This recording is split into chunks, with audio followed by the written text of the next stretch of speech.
Bible passages that I would like to hang at the backdrop somewhere for this message, 2 of them. You don't have to turn in your Bibles. I'll just tell you what they are. One of them is out of Deuteronomy 33:27. The eternal God, our refuge, and underneath are the everlasting arms. I'll explain why I'm choosing this, and the New Testament, Ephesians 6:12, we wrestle not against flesh and blood, but against principalities, powers, against rulers of the darkness of this world, and against spiritual wickedness in the heavenlies. 2 things, 2 dynamics. One is that, as Dr. Scott so aptly put it, God's on the corner before you get there. That's essentially the sum total of what happens in the Song of Asher out of Deuteronomy. God's on the corner before you get there.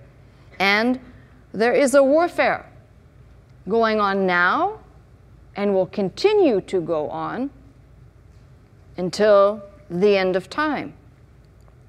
These 2 concepts, as I said, put them at the backdrop somewhere. Because maybe you came in here today and you're sick, you have a need for healing, you've got all kinds of problems. Lord knows we all have all kinds of things going through our brains.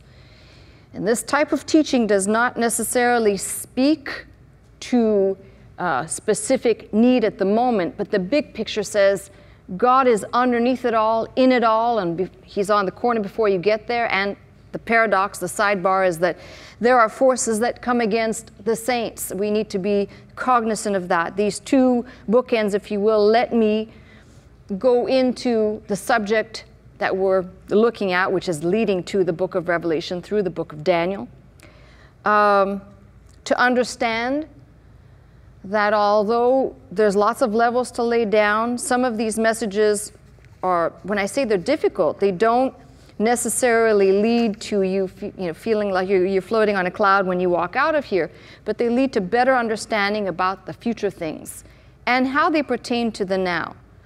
We read in Thessalonians where it says the spirit of lawlessness, iniquity and lawlessness is already at work and has been at work, was in the works, if you will, in John's day and in Paul's day, and is still now until this day, and will be until that man of lawlessness, Antichrist, is revealed.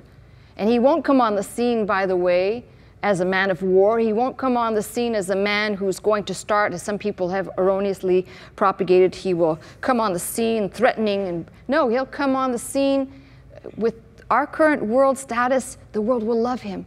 He will come saying great flattering things to the nations, and the nations will think, this is a miracle. This man is coming and he's bringing everybody to the table. When you see that happening, know the end is near. Now, let me give you the key to understanding the whole book of Daniel. You'll find the key to understanding the whole book of Daniel is in 2 separate verses in the 2nd chapter. And before I give you that, let me give some backdrop real quickly. The book of Daniel is set in the period of the Babylonian Empire and the carrying away of the people. We know that Daniel and some of his friends were part of that first group carried away. They were part of an elect group, handpicked, I guess, to serve in close proximity to the king. And you can find all of this information peppered throughout. Specifically, the carrying away of the people into Babylon is in Jeremiah. You can read about it for yourself in your own time. And of course, the opening chapter of Daniel tells us about the nature of the person of Daniel is being depicted in that opening chapter to show that he was a goodly and a godly youth. And then we move into the fact that Nebuchadnezzar, who is the king, has a dream. And he calls for all of his wise men, astrologers, to interpret the dream. But first they had to tell him what the dream was because he forgot it. Nobody could. So he was basically going to do away with them all. And of course, Daniel is summoned, prays. He and his friends pray earnestly, and then he goes in and he not only reveals the dream to the king, but he gives them the interpretation of what he dreamt. And we're going to review that. But in the process of this, in the 2nd chapter, this is after Daniel has now started talking to the king. We'll start at verse 27. Daniel answered in the presence of the king and said, the secret which the king hath demanded cannot the wise men, the astrologers, magicians, the soothsayers show unto the king. But there is a God in heaven that revealeth secrets. Now, you may not read it this way, but I find this very interesting. This young man had no problem telling a heathen king about this God in heaven. Now, he didn't say, hey, listen, if I can go in and convert the king, you know, we'll have a winner right here, another notch on my belt. But he says, but there's a God in heaven that revealeth secrets and maketh known to the king Nebuchadnezzar. And here's what's important. What shall be in the latter days? I want you to underline that. What shall be in the latter days? That's the first key to this book. Thy dream and the visions of thy head upon thy bed are these. As for thee, O king, thy thoughts came into thy mind upon thy bed, what should come to pass hereafter. And he that revealeth secrets maketh known to thee, underline this, what should come to pass. So if you want to know the key to the book, in the latter days, and what shall come to pass, there it is. So we can be very clear, and I intend to go back. I started reading on festival, and I read through, I think, to the 5th chapter. I intend to go back because now I want to kind of take apart piece by piece, because the reality is there are more double meanings in this book than at first glance. There are a lot of meanings on top of meanings. But to understand that there is a big picture being painted right now of something that concerns the latter days.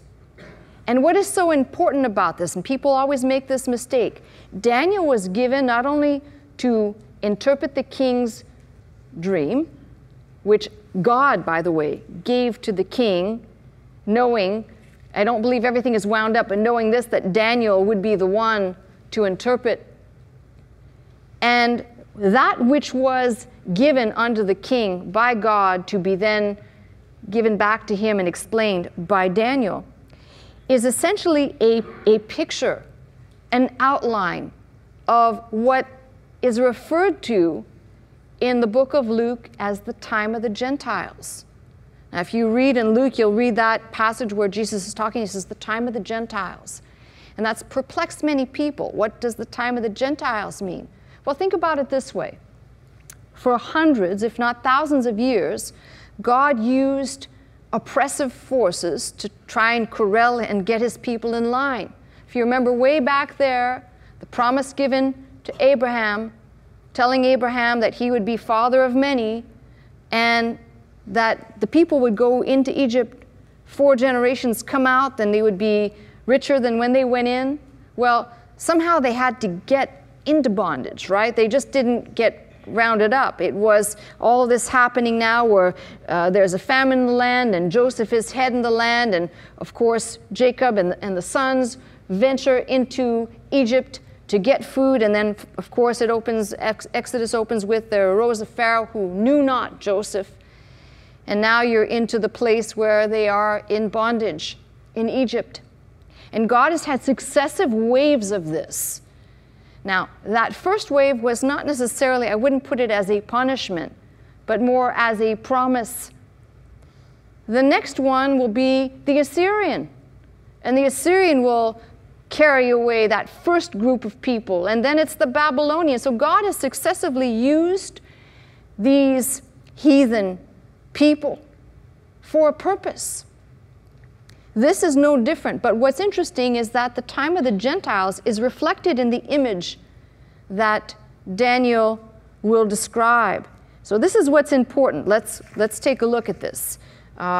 Gives the interpretation of the dream, starting at verse 31. Thou, O king, sawest and beheld a great image. Now I want you to think about this. This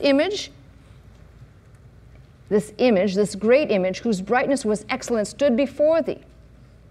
And the form thereof was terrible. Well, if you looked at my drawing, it was pretty terrible.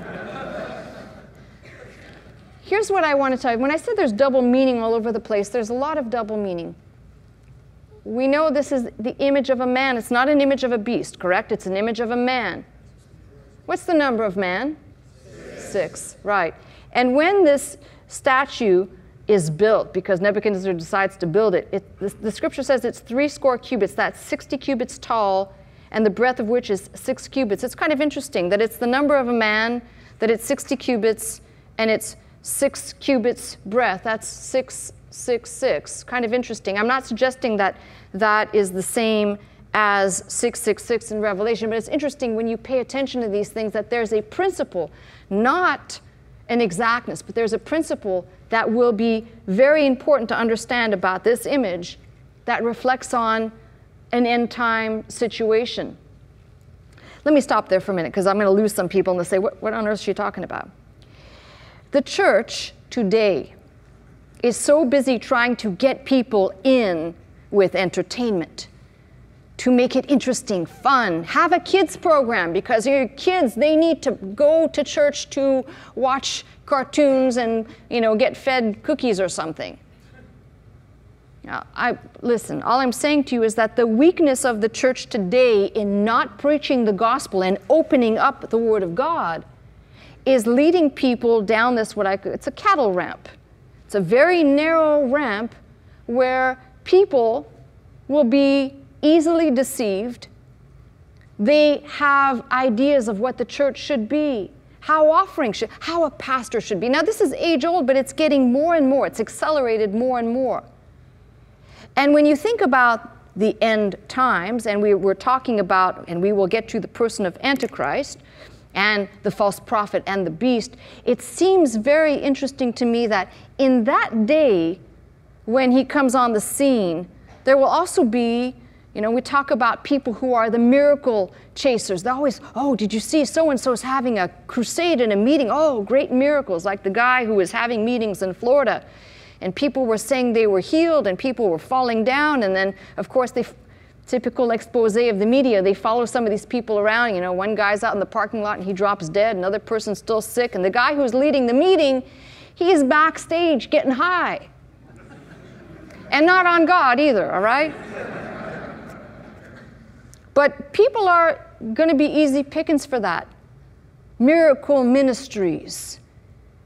So what I'm saying to you is, if we're not careful, Nebuchadnezzar has this image revealed to him, and then he decides to build the image, and anyone who will not bow down and worship that image will be put to death. This is why the friends of Daniel, Shadrach, Meshach, and Abednego, are put into the furnace for not bowing down to the image. They would not bow down to something that was not God. How many people today are able to say they know the difference between what is of God and what is of man? Humanism, socialism, every type of thing but God. And that's why I said you need to understand there are great parallels in this book to lead us right now, and also to make us understand what will be at a future time. So there's nothing in here that's wasted. This is indeed like eating the meat off the bone. There's nothing in here that's wasted. The great image whose brightness was excellent stood before thee. The form thereof was terrible. The image's head was of fine gold. Here we go. That's the head of gold. And that head of gold is Babylon. And it's also the only place where we have a reference specifically. The head is you. So the head is Nebuchadnezzar's kingdom. All right? So we have the head, and then we have his breast and arms of silver. Try and make this less painful than last week. And let's make the arms look like they're crossed. He'll look like the Oscar guy, the statue. Little muscles there. All right. So we have the breast and arms of silver. The Medo-Persian Empire. No specific king or person referenced, and we'll read about this. His belly and sides of brass. Belly, sides of brass. And you watch the metal is getting less and less. You see that Grecia representing Alexander the Great's kingdom. And then we start moving down. We've got the legs. Let's just pretend that we amputated the middle part there. And we've got legs And here we go. Here are the feet. I had to do this, make him shorter today. So he's sitting. How's that? It looks like he's sitting, all right? That solves the problem.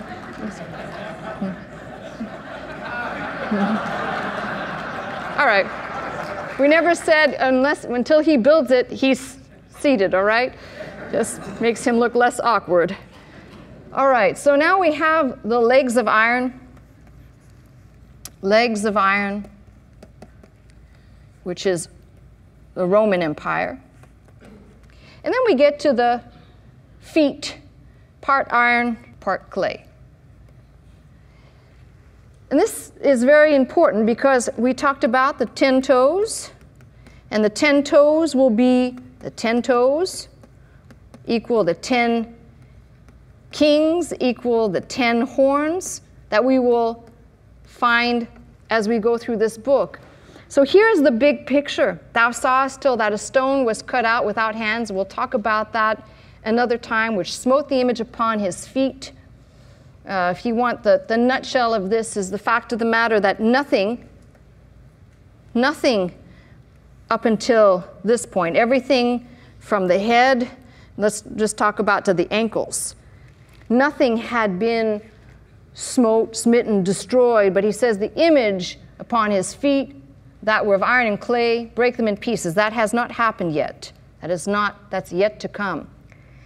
Then was the iron, the clay, the brass, the silver, the gold, broken to pieces together, became like the chaff of the summer threshing floor. And the wind carried them away.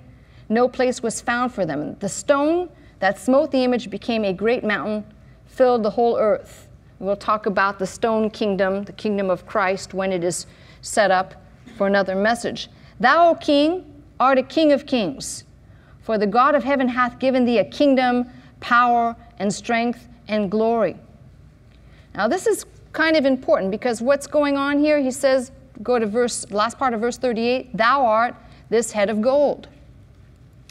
After thee shall arise another kingdom. That other kingdom which is inferior is the Medo-Persian Empire.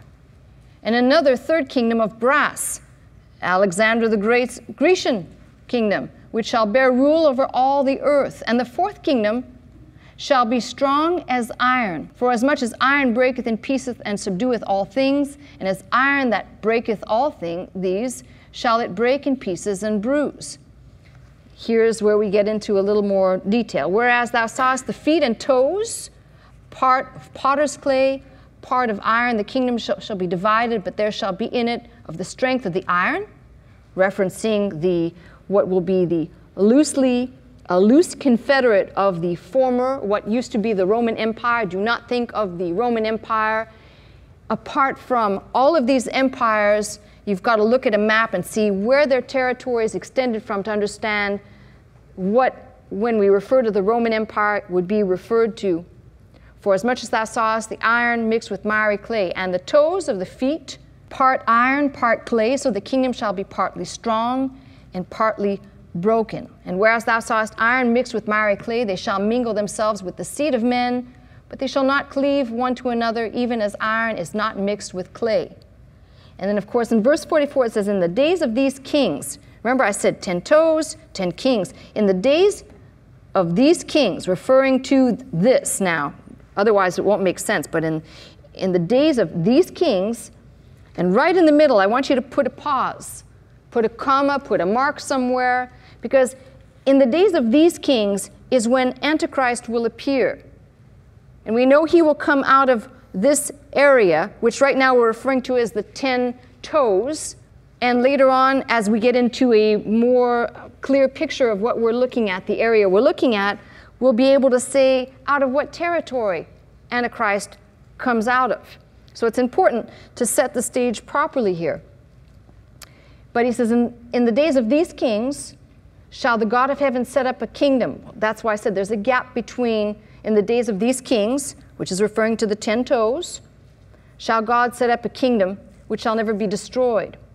So think about this for a second. The interpretation is given, the revelation, if you will, and what's equally important is that Daniel was able to not only interpret the dream, or tell the dream, but interpret the dream.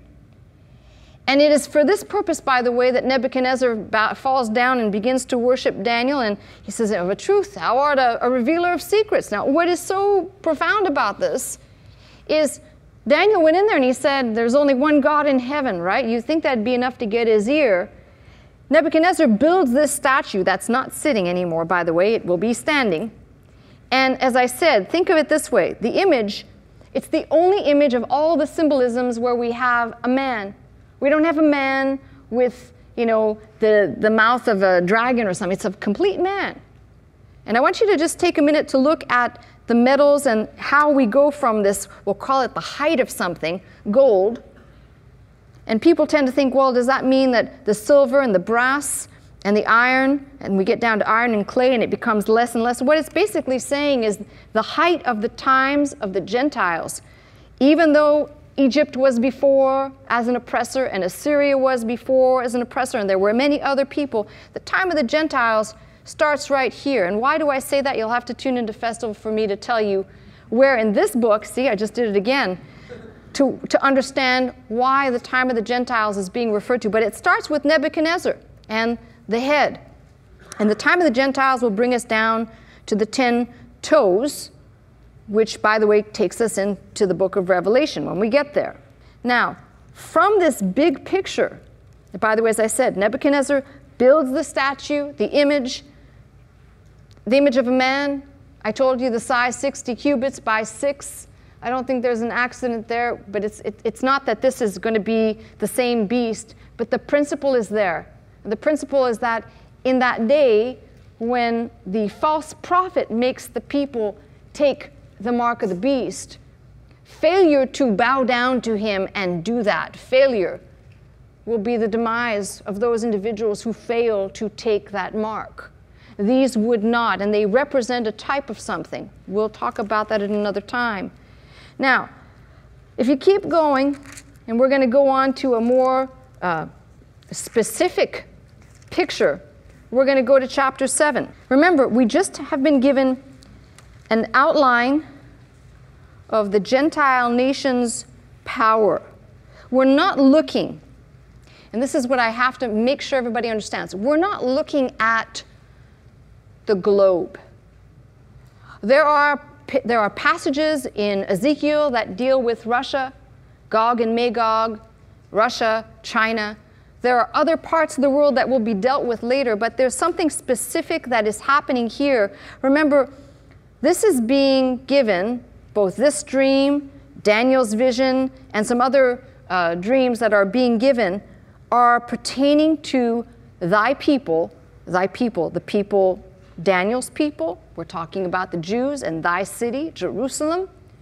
So everything kind of pertains to that. Do not think right now, even when we get down to the toes, we'll talk about the toes, but initially I want you to think that everything pertains to Daniel, Daniel's people, the Jews, and Israel. I had somebody say to me a while back, why would anybody who's not well versed in the scriptures, why would anybody bother to talk about Israel?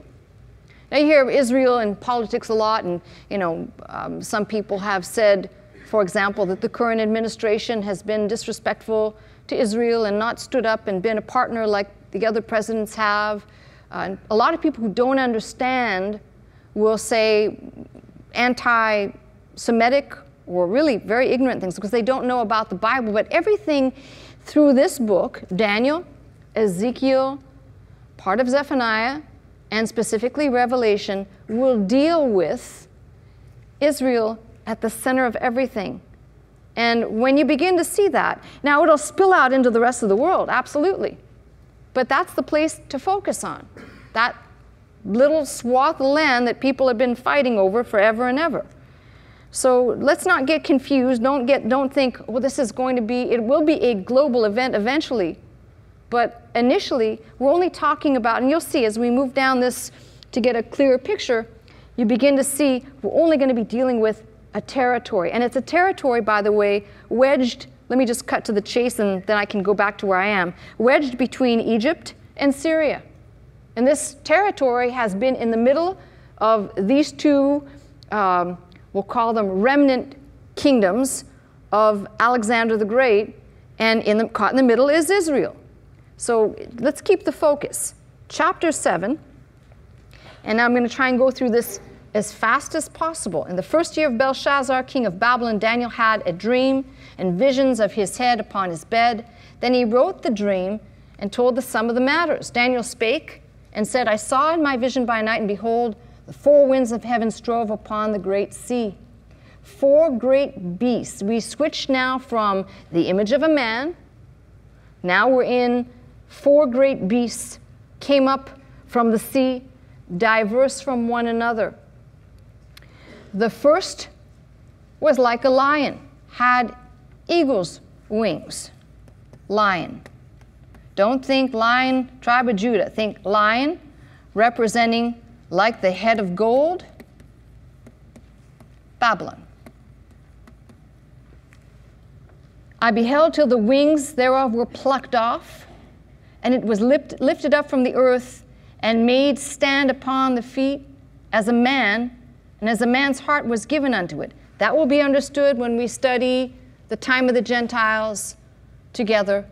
So don't, just all you need to know is it's referencing Nebuchadnezzar's kingdom, and then of course what happens to Nebuchadnezzar ultimately.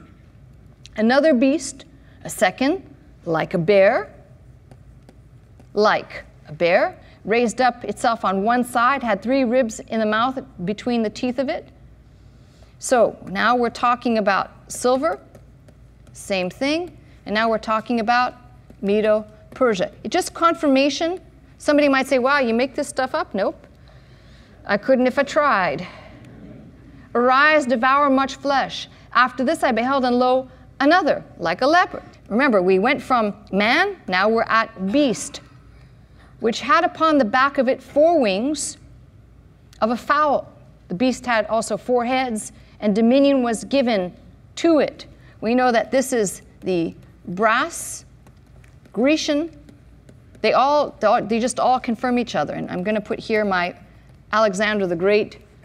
And the 4 wings, 4 heads, referring to his 4 generals that will essentially war, and it'll whittle down to 2 sections of these 4 generals, their territories, which will whittle down. We'll get to it before I'm done today to show you how it's just narrowing down to show you there was a purpose for all this, to show this is the territory, this is what is going to happen, this is how they will war, and then precision that comes.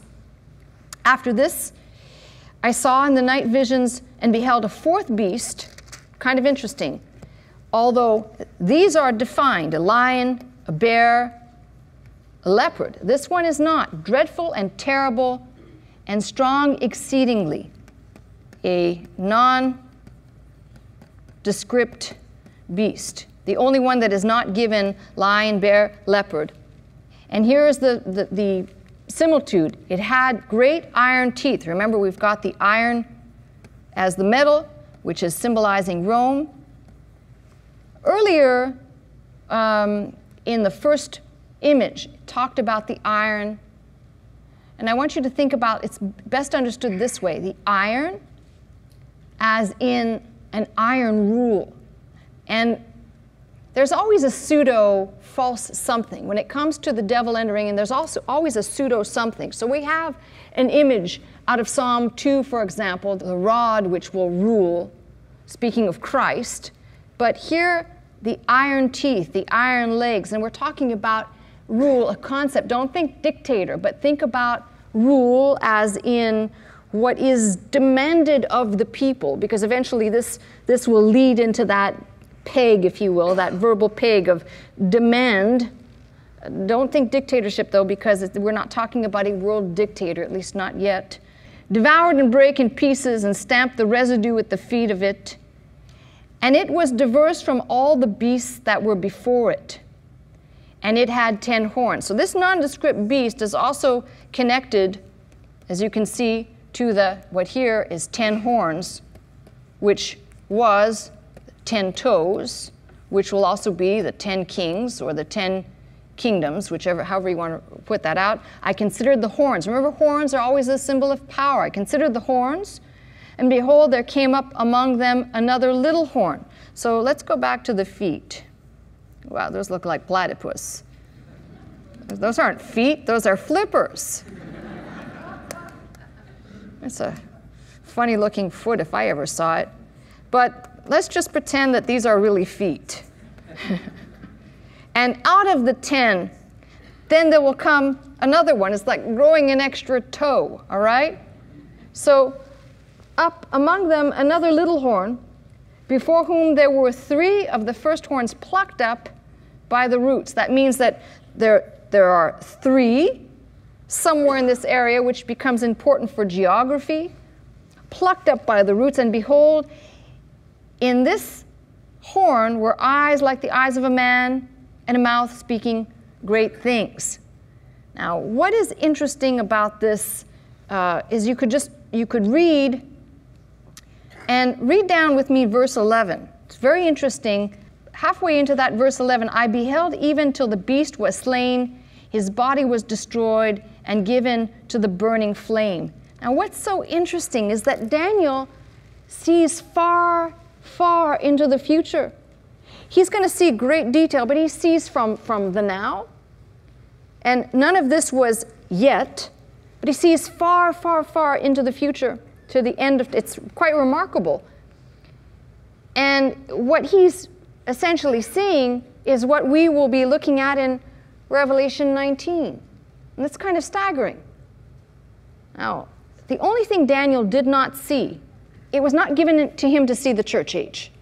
In other words, he saw for his people in his time, he saw that the end of the 70 years would come, that the time that God said the 70 years of bondage would come, and then on top of that, he was given the revelation of 70 weeks of years, which will, again, I will have to do a message on.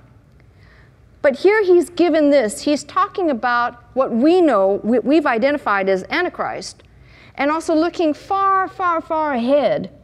And that second part of verse 11, beheld even till the beast was slain, his body destroyed, given to the burning flame. So very interesting. And I want to just highlight one thing because I know I'm going to be able to read this later. But if you read over with me, verse 17 of the same chapter, these great beasts, which are 4 kings which shall arise out of the earth. But the saints of the Most High shall take the kingdom and possess the kingdom forever and ever. And I want you to think that when Daniel's talking, this is what's going on. At times, future, we're back here, history, which is now completed. Now future and well beyond the future. There's a lot of this movement going on inside the verses. So you've got to read very carefully. It can almost make you dizzy when you're trying to sort it out. Then I would know the truth of the 4th beast, which was diverse from all others, exceeding dreadful, whose teeth were of iron. Here we go again, nails of brass, which devoured, brake in pieces, stamped the residue with his feet, and the 10 horns that were in his head, and of the other which came up, and before whom 3 fell, even of that horn that had eyes and a mouth that spake great things, whose look was more stout than his fellows. I beheld in the same horn, made war with the saints and prevailed against them. Now what is staggering is you read this passage in Daniel 7:21, and we'll read in Revelation where you've got the exact same thing being said.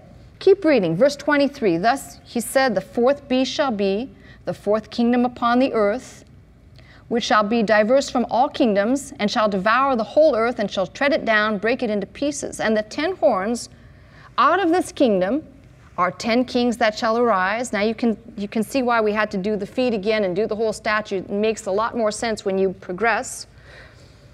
10 kings that shall arise, and another shall rise after them, and he shall be diverse from the first, and he shall subdue 3 kings. Remember, we just read that about the 3 being plucked up. 3 kings shall be subdued. He shall speak great words against the Most High. Interesting, because that's exactly what we read in Thessalonians.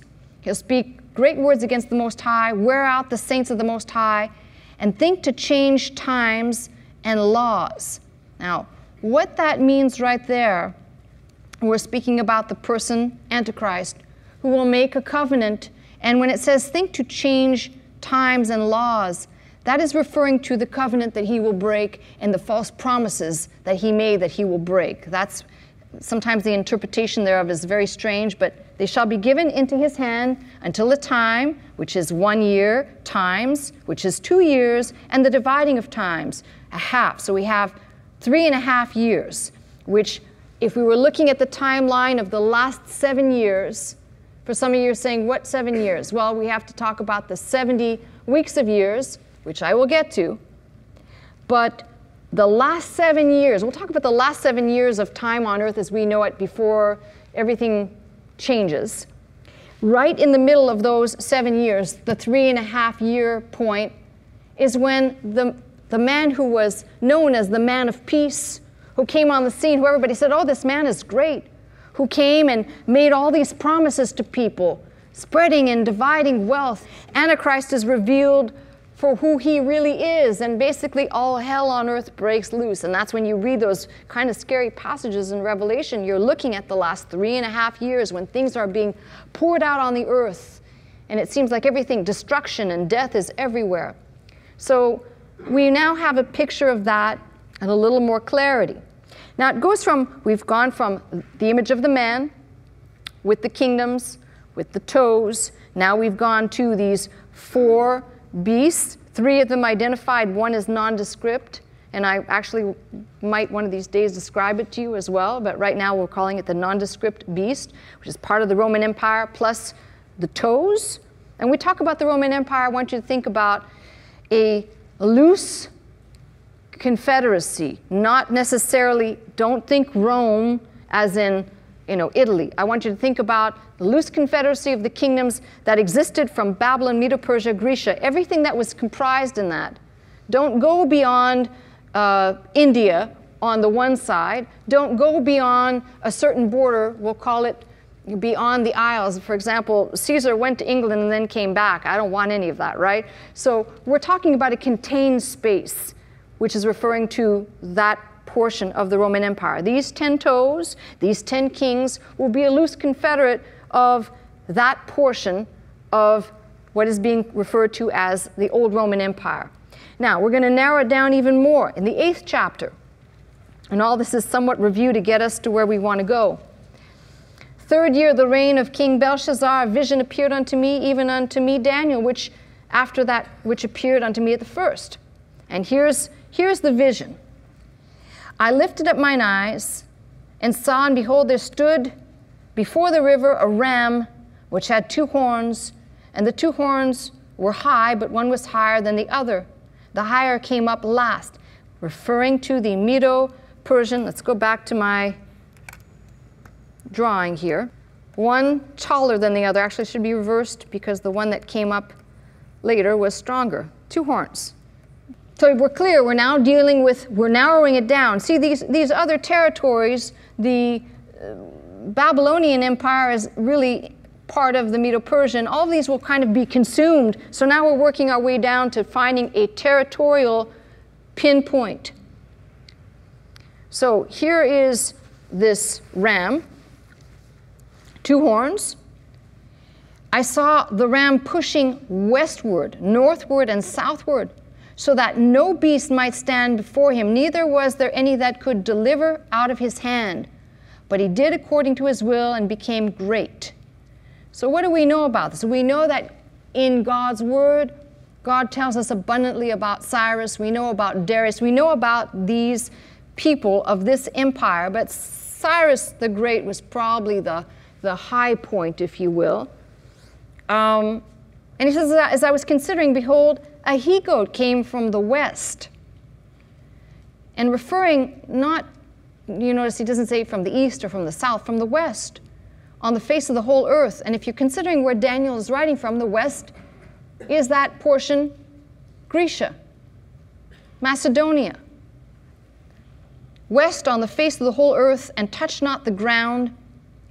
And the goat had a notable horn between his eyes.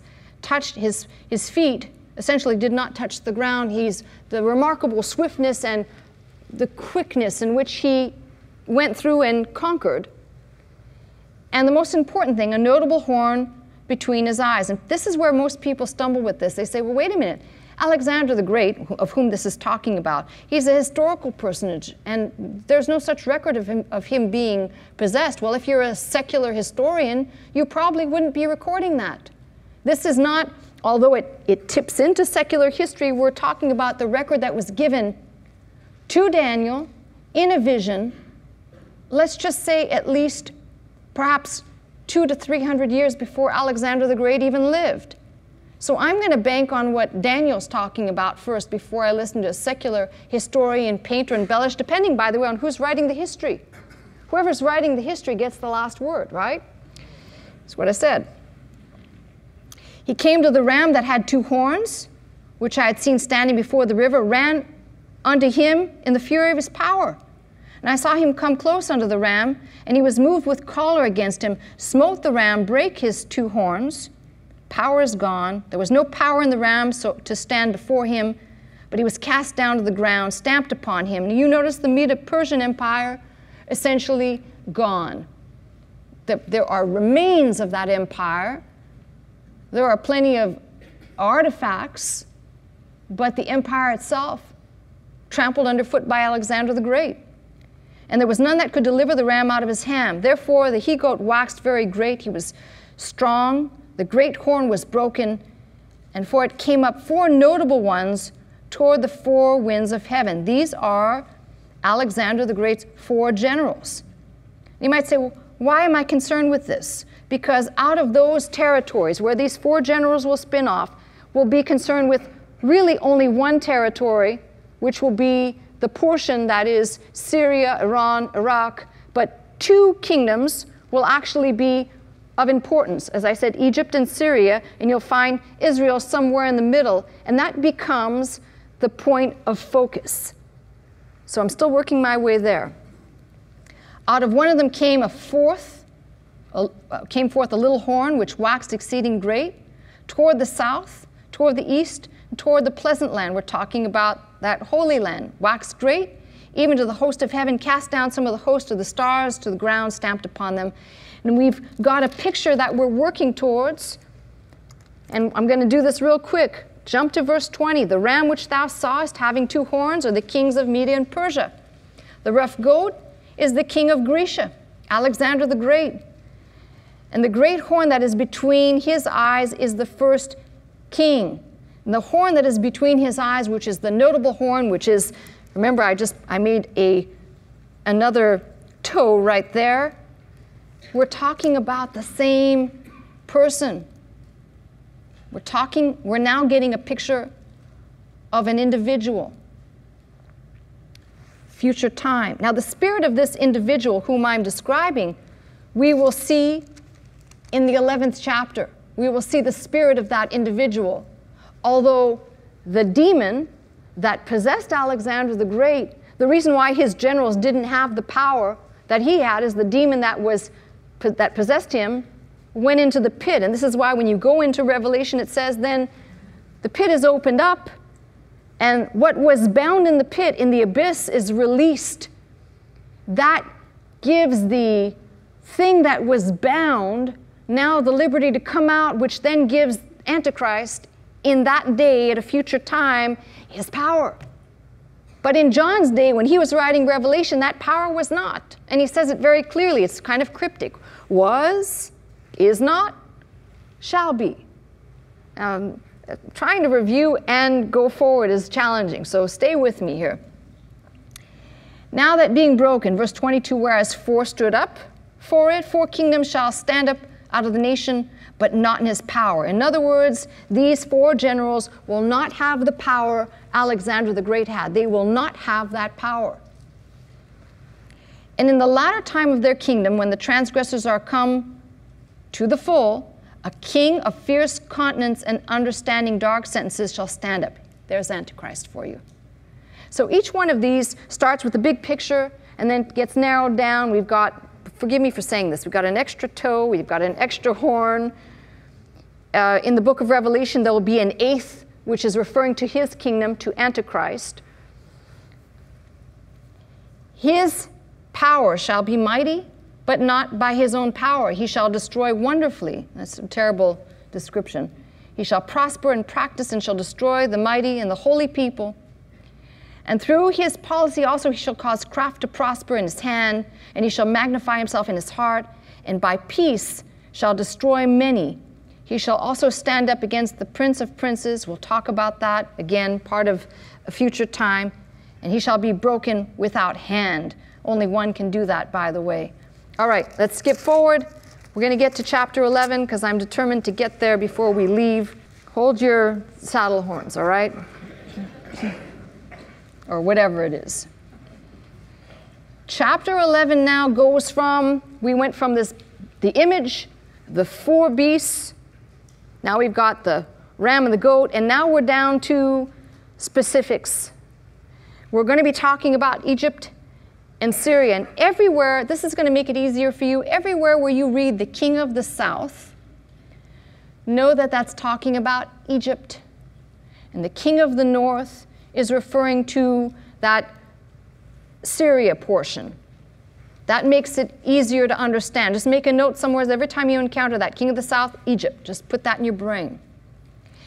And now I will show thee the truth. Behold, there shall stand up yet 3 kings in Persia. The 4th shall be far richer than they all. By his strength, through his riches, he shall stir up all against the realm of Grecia. That, historically, you can trace all of these people. This is what's so mind-boggling. When I said to you the detail, I said to you a week or two ago, the detail on this is staggering. The 4th is none other than Xerxes, and we can trace a record of this. The historical person at the time, not history, but prophecy. And a mighty king shall stand up that shall rule with great dominion and do according to his will.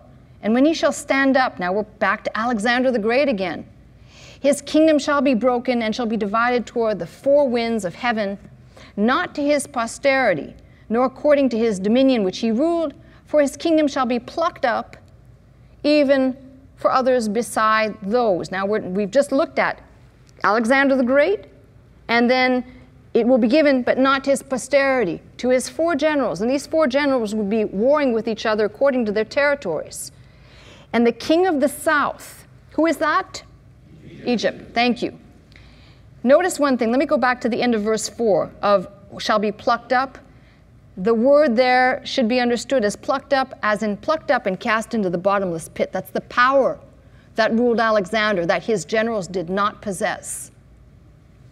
That's why I said, you've got to be a little bit nutty if you're going to come into this and not read the understanding that we wrestle not against flesh and blood. We have the microcosm of these forces that oppress, these demonic beings that oppress God's people here. But this is like, take a magnifying glass, or this is like demons on steroids. So the king of the south shall be strong. That's Egypt. King of Egypt shall be strong. One of his princes, and he shall be strong above him and have dominion. His dominion shall be great dominion. In the end of years, that's after a lapse of several years, they shall join themselves together, for the king's daughter of the south shall come to the king of the north and make an agreement. If you go into the history books, you'll find that this woman, who is the daughter of the south, is a woman named Berenice or Berenike. And there's a whole history about this, which I don't think I'm going to get into. I think I'm going to leave you dangling a little bit. For those of you who want to know, you can come back next week and I'll pick up in the 11th chapter. But you go down this pathway to find out that this woman basically ends up marrying the king of Egypt under the guise that will bring peace, and there is a dowry of land attached to it. But it says she shall not retain the power of the arm, neither shall he stand, nor his arm, but she shall be given up. So this king already had a wife. He put his wife aside to marry this woman, Berenice or Berenike, and then decided to take his first wife back, Laodice or Laodike, take her back. There's a whole twisted revenge that goes on here. Then it says that she shall be given up, and they that brought her, and he that begat her, and he that strengthened her in these times. And what happens is, finally, when the original wife is taken back, she gets pissed off and she decides to poison everybody. Why take a chance? You know, err on the safe side.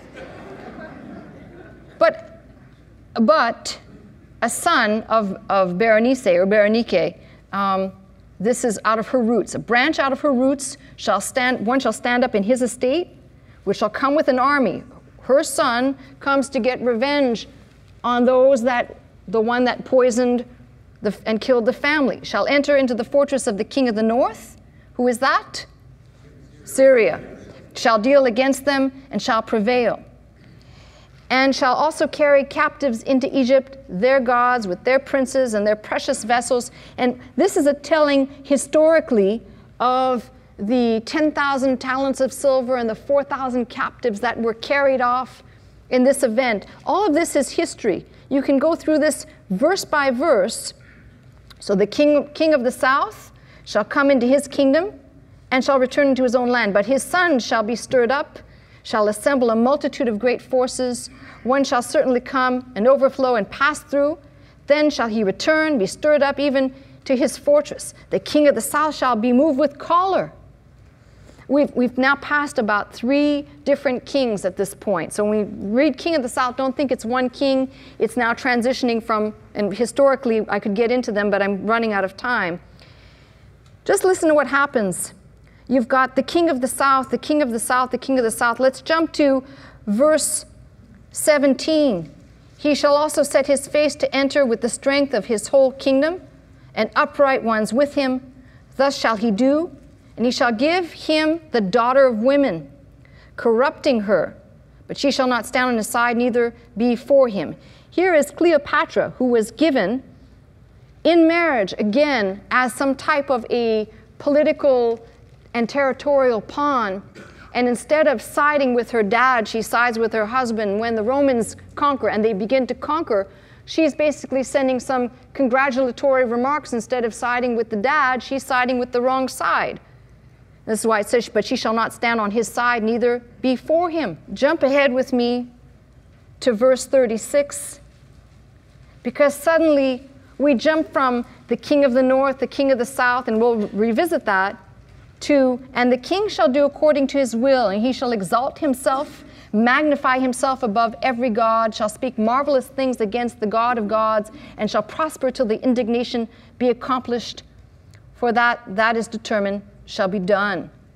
Think of this now. We're now talking again about Antichrist. So what's happened here is in chapter 11, we've gone to the north and the south, the territory in the middle, and I need to explain all of these back and forth between the north and the south, because it's that area of Judea, Palestine, Israel will always be the punching bag in the middle. Every war is going to be waged between that territory.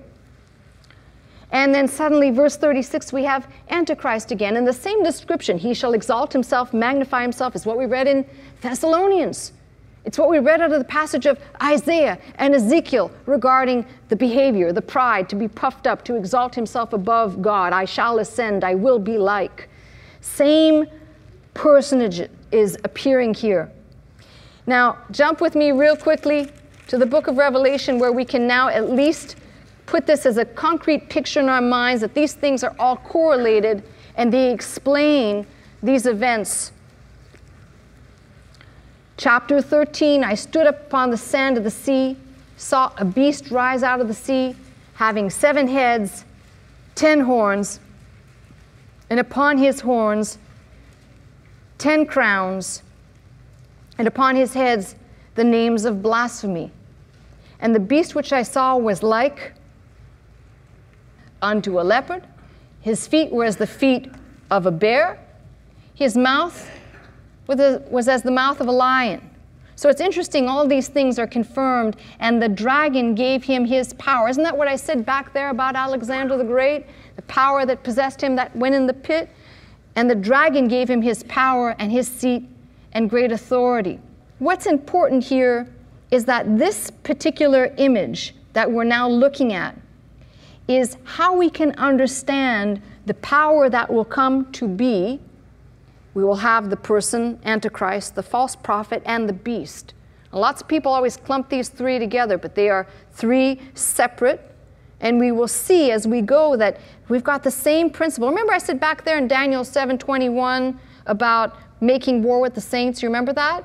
Well, you read it right here in verse 7 of the 13th chapter. And it was given unto him to make war with the saints and to overcome them.